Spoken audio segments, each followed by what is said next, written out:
এটাতে দিদিকে অনেক ধন্যবাদ। বাংলার মানুষের জন্য আর আমরা যারা পৌর প্রতিনিধি আমাদের মাধ্যমে আজকে আমরা এই কাজটা করতে পারছি প্রথমত। আর দ্বিতীয়ত একটা কথা বলবো, এটাই হচ্ছে মাননীয় মুখ্যমন্ত্রী মমতা বন্দ্যোপাধ্যায় যিনি কথা বলেন সে কথাটা রাখেন। এটা কিন্তু অন্য কোনো ক্ষেত্রে আমরা দেখতে পাই না। আজকে বলতে মানে দুর্ভাগ্যজনক একটি দল আছে যে দল ধর্মকে নিয়ে, ধর্মের প্রচারে ধর্মের স্লোগানকে নিয়ে তাদের স্লোগান করে নিয়েছে, তাদের নিজের দলের কোনো স্লোগান নেই। যেখানে আমরা কিন্তু মনে করি আজকে এত হিন্দু মুসলিম নিয়ে এত কথা বলছে যারা, সেখানে এই হিন্দুত্বের জন্য আজকে প্রমাণ করে দিলেন বাংলার মানুষকে এত বড় একটা উপহার দিয়ে যে জগন্নাথ ধাম, যে জগন্নাথের কাছে যেতে মানুষের অসুবিধা হতো দূরে যেতে করতে, সেখানে ভগবান তো সব জায়গায় আসে, ভগবান সবার, ভগবান তো কারোর একার নয়। এটা শুধুমাত্র অন্য কোনো রাজ্যের হবে না, এটা সব মানুষের জন্য হবে।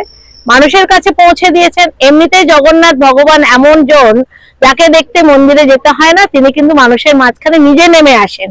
এবং এই উল্টো রথ পর্যন্ত এই যে প্রকল্প আমরা করছি এখন দিদির আশীর্বাদে নিয়ে আমরা মানুষের কাছে পৌঁছে দিতে পারছি।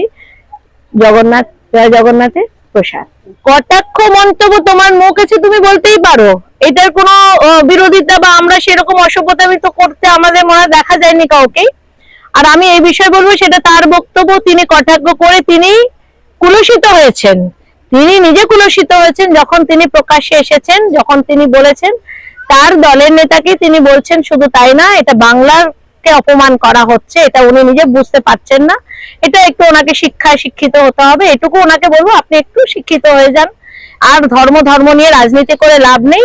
হিন্দু আমরাও, জগন্নাথ আমাদেরও, আমাদের সব ভগবান, আমরা সব ভগবানকে মানি, সব ভগবানকে পুজো করতে চাই। প্রকল্প তো অনেক প্রকল্প, আমি এরকম নির্দিষ্ট 3টে যদি প্রকল্প বলি তাহলে তো অন্য প্রকল্পকে অবহেলা করা হবে। প্রত্যেকটা প্রকল্প মানুষের কাজের। 72টা প্রকল্প নিয়ে এসেছেন 3বারের মুখ্যমন্ত্রী।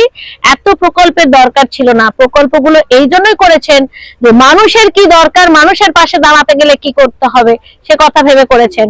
শিশু সাথী, কন্যাশ্রী, রূপশ্রী, লক্ষ্মীর ভান্ডার, স্বাস্থ্য সাথী, বয়স্ক ভাতা, বিধবা ভাতা, এছাড়াও Vivekananda scholarship, student credit card, প্রত্যেকটা জিনিস মানুষের ওতপ্রোতভাবে জড়িয়ে আছে। কোনোটাই ছোট না, প্রত্যেকটাই উন্নত, প্রত্যেকটাই মানুষের জন্য, বাংলার মায়েদের জন্য, মেয়েদের জন্য আশীর্বাদ। মানুষ জবাব দিয়েছে, মানুষ জবাব দিয়েছে। মানুষ জেনেছে যে যতদিন দিদি থাকবেন ততদিন বাংলায় মা মাটি মানুষের সরকার থাকবে, ততদিন বাংলার মানুষ দিদির পাশে থাকবেন, অভিষেক ব্যানার্জির পাশে থাকবেন, দলের পাশে থাকবেন, আমাদের পাশে থাকবেন। বাংলা আজকে ভাবে অনেক দেরিতে গিয়ে সেন্ট্রাল গভর্নমেন্ট ভাবে।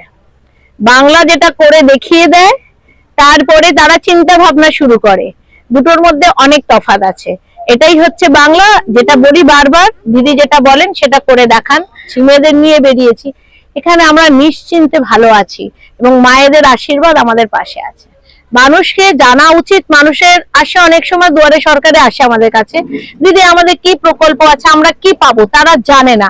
সেই বিষয়টা নিয়ে আমরা তাদেরকে যদি আগে থেকেই আমরা যদি জানিয়ে দিই যে আমাদের সরকার, মাননীয় মুখ্যমন্ত্রী মমতা বন্দ্যোপাধ্যায় এই প্রকল্পগুলো মানুষের কাছে নিয়ে এসেছে, সেই প্রকল্পের মধ্যে তোমাদের যেটা দরকার, যেটা পেয়েছো ঠিক আছে, যেটা দরকার পাওনি সেটার জন্য আমরা তোমার পাশে আছি, সেইভাবে আমরা কাজ করতে পারবো। এই তো লাস্ট ইলেকশনে আমরা তো কালিয়াগঞ্জ দেখিয়ে দিল। বিরোধীরা তো অনেক কথা বলে, ওইসবে আমরা কান দিই না, আমরা আমাদের কাজ করে যাই।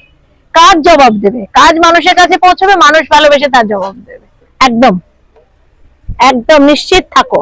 পরের 21শে জুলাই হবে আবার আমাদের দিদির, নিশ্চয় বলবেন সেটা কি মিছিল হবে।